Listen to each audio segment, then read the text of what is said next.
ہم نے پہلی مرتبہ انسان کو مٹی سے پیدا کیا، وفیہا نعیدکم، موت کے بعد اسی مٹی میں لے کر جائیں گے، ومنہا نخرجکم تارۃ اخری، اور قیامت کے دن اسی مٹی سے نکالیں گے۔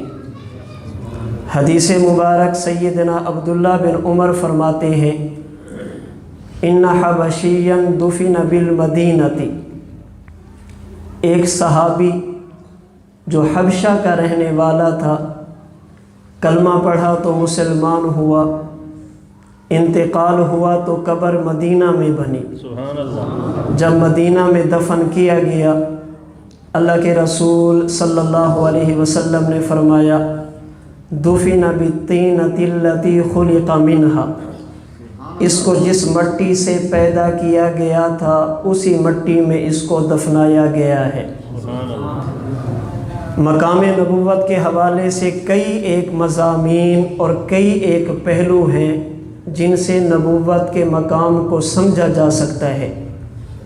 اس آیت کریمہ اور حدیث مبارک کی روشنی میں آج کی نشست میں ان میں سے ایک پہلو پر گفتگو کروں گا۔ آج کی نشست میں ان میں سے ایک پہلو پر بات کروں گا۔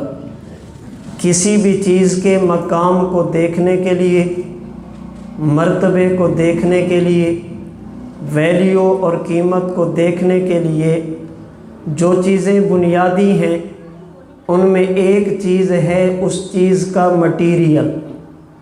مٹیریل جتنا اچھا ہوگا چیز اتنی اعلیٰ ہوگی، مٹیریل جتنا بہترین ہوگا چیز اتنی قیمتی ہوگی۔ نبوت کا مقام کیا ہے، اس کو سمجھنے کے لیے نبوت کے مٹیریل پر غور کیا جائے۔ اللہ رب العزت نے نبوت کو کس چیز سے پیدا کیا؟ حدیث مبارکہ میں آتا ہے کہ موت کے بعد جس جگہ پر انسان کی قبر بنے، ولادت سے پہلے انسان کی اسی جگہ سے مٹی اٹھائی جاتی ہے، اسی جگہ سے انسان کو بنایا جاتا ہے۔ یعنی اگر کسی بندے نے یہ دیکھنا ہو کہ فلاں بندے کے خمیر میں مٹی کون سی ہے، یہ دیکھا جائے کہ موت کے بعد قبر کون سی جگہ پر ہے، جہاں سے مٹی اٹھا کر بنایا جاتا ہے، موت کے بعد اسی جگہ پر انسان کو دفنایا جاتا ہے۔ اس تناظر میں اگر دیکھا جائے، آمینہ کے لال، محبوب رب ذوالجلال، صاحب الحسن والکمال، جناب محمد مصطفیٰ، احمد مجتبیٰ، حبیب کبریا، فخر الانبیاء صلی اللہ علیہ وسلم کی مبارک قبر جس جگہ پر ہے اسے امی عائشہ کا حجرہ اور روضہ رسول کہا جاتا ہے۔ اس کا معنی یہ ہے جس جگہ پر حضور کی قبر ہے اسی جگہ کی مٹی سے حضور کو بنایا گیا، جس جگہ پر حضور کی مبارک مدفن ہے اسی جگہ کی مٹی سے حضور کو وجود ملا۔ آئیے احادیث مبارکہ میں غور کریں، اس جگہ کی حیثیت کیا ہے، اس جگہ کی اہمیت کیا ہے۔ حدیث مبارک بخاری شریف میں موجود ہے، آمینہ کے لال ارشاد فرماتے ہیں، ما بین بیتی و منبری روضۃ من ریاض الجنہ، یہ جگہ عام جگہ نہیں، یہ جنت کے ٹکڑوں میں سے ایک ٹکڑا، جنت کے حصوں میں سے ایک حصہ ہے۔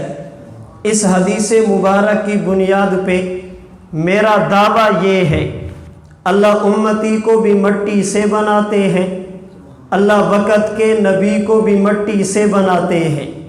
امتی بھی بشر اور انسان ہے، نبی بھی بشر اور انسان ہے، لیکن امتی بشر عام ہے، نبی بشر خاص ہے۔ امتی انسان عام ہے، نبی انسان خاص ہے۔ اس عام اور خاص کی وجہ یہ ہے، امتی کو جس مٹی سے بنایا جائے یہ مٹی عام مٹی ہے، پیغمبر کو جس مٹی سے بنایا جائے یہ مٹی خاص مٹی ہے۔ امتی کو جس مٹی سے بنایا جائے اسے زمین کی مٹی کہتے ہیں، پیغمبر کو جس مٹی سے وجود دیا جائے اسے جنت کی مٹی کہتے ہیں۔ امتی کا وجود زمینی مٹی والا، پیغمبر کا وجود جنتی مٹی والا۔ دلیل بخاری کی یہی روایت، حضور فرماتے ہیں یہ جگہ عام جگہ نہیں، یہ جنت کے حصوں میں سے ایک حصہ ہے۔ آپ اٹھائیے شرح مسلم، امام نووی رحمہ اللہ اس حدیث مبارک کی شرح کرتے ہوئے لکھتے ہیں، آپ اٹھائیے عمدۃ القاری شرح بخاری، علامہ بدر الدین عینی رحمۃ اللہ علیہ اس حدیث مبارک کی تشریح میں لکھتے ہیں، ينقل بعینہ الی الجنہ، جب قیامت کا دن ہوگا ہر آدمی قبر سے اٹھے گا تب جنت میں جائے گا۔ حضور قبر سے اٹھ کر جنت میں نہیں جائیں گے، اللہ پیغمبر کی قبر والی جگہ کو اٹھا کر جنت میں شامل کر دیں گے۔ اس سے مزید زیادہ وضاحت سلطان المحدثین حضرت ملا علی قاری رحمہ اللہ نے مرکات شرح مشکات میں امام مالک رحمہ اللہ کے حوالے سے لکھی۔ امام مالک رحمہ اللہ فرماتے ہیں، والحدیث باق علی ظاہرہ، نبوت نے جو یہ فرمایا یہ جگہ جنت کا حصہ ہے یہ آج بھی اپنی حقیقت پر محمول ہے۔ وجہ یہ ہے، فرماتے والروضۃ قطعۃ من الجنہ، اس لیے کہ روضہ یہ جنت کے ٹکڑوں میں سے ایک ٹکڑا ہے، نقلت من الجنۃ وستعود الیہا، یہ جگہ جنت سے آئی تھی، یہ جگہ جنت ہے اور قیامت کے دن اسی کو جنت میں شامل کیا جائے گا۔ معلوم یہ ہوا امتی کو جس مٹی سے بنایا جائے وہ مٹی زمین کی، پیغمبر کو جس مٹی سے بنایا جائے وہ مٹی جنت کی۔ امتی کے وجود میں خواص یہ دنیا کے ہیں، پیغمبر کے وجود میں خواص یہ جنت کے ہیں۔ امتی کے وجود میں چیزیں پائی جائیں گی، جنت کی جھلک نظر نہیں آئے گی، پیغمبر کے وجود میں وہی چیز تو ہوگی لیکن جنت کی جھلک بھی ساتھ نظر آئے گی۔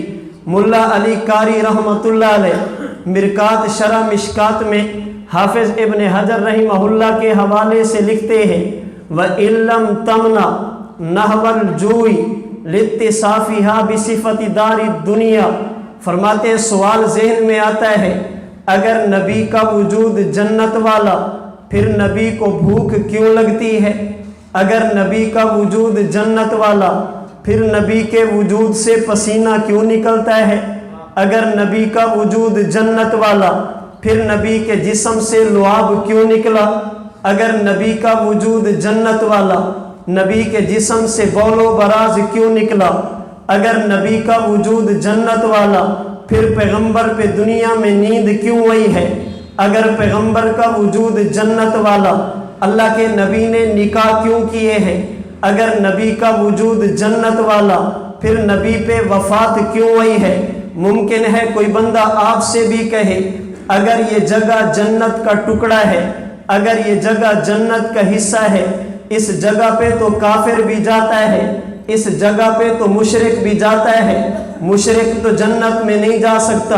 اگر مسجد نبوی یہ جنت کا حصہ، اس میں مشرک کیوں گیا ہے؟ اگر روضہ رسول یہ جنت کا حصہ، اس پہ غیر مسلم کیوں جاتے ہیں؟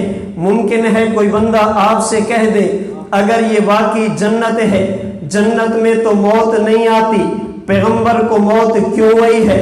نبی پر تو موت آئی ہے، اگر یہ واقعی جنت ہے تو موت بھی نہیں آنی چاہیے۔ ملا علی قاری فرماتے ہیں علم تمنا نحو الجوع، جنت کا تقاضا تو یہ تھا نبی پر نیند بھی نہ آتی، جنت کا تقاضا تو یہ تھا نبی کا پسینہ بھی نہ نکلتا، جنت کا تقاضا تو یہ تھا اللہ کے رسول کو نکاح کی ضرورت بھی نہ پیش آتی، جنت کا تقاضا تو یہ تھا نبی کے جسم سے بول و براز بھی نہ نکلتا، جنت کا تقاضا تو یہ تھا پیغمبر پر موت اور وفات بھی نہ آتی، لیکن یہ آیا ہے۔